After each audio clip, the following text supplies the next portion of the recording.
Ces fissures sont apparues en l'espace de quelques minutes seulement. Jacques et sa femme ont dans un premier temps entendu un bruit sourd avant de constater que les murs se fissuraient les uns après les autres. J'ai vu la même fissure qu'au premier, donc au rez-de-chaussée, du sol au plafond sur le mur mitoyen du building. Plus le plafond qui s'est tout à fait fendu d'un coin à l'autre de la pièce. Hier soir, les pompiers évacuent 6 habitations touchées de l'avenue Gounod à Anderlecht. Le risque d'effondrement est envisagé, il faut sécuriser le périmètre. Gaz et électricité sont immédiatement coupés. Une trentaine de familles sont donc relogées, la plupart chez des amis ou de la famille.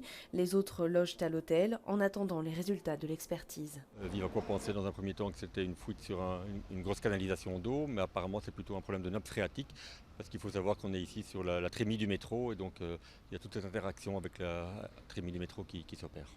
Pour le voisinage, pareille situation était prévisible. Le quartier est construit sur une zone marécageuse. Vivaco a fait aujourd'hui déjà maintenant les analyses pour voir où s'écoule l'eau. À partir de lundi, des ingénieurs vont venir en stabilité, vont venir faire des analyses pour voir si les bâtiments sont occupables ou pas. Et donc s'ils sont inoccupables, on fera des arrêtés d'inhabitabilité. En attendant, la STIB fait rouler ses métros à 25 km/h sous la zone impactée. La circulation en surface est perturbée. Le bus 49 est dévié.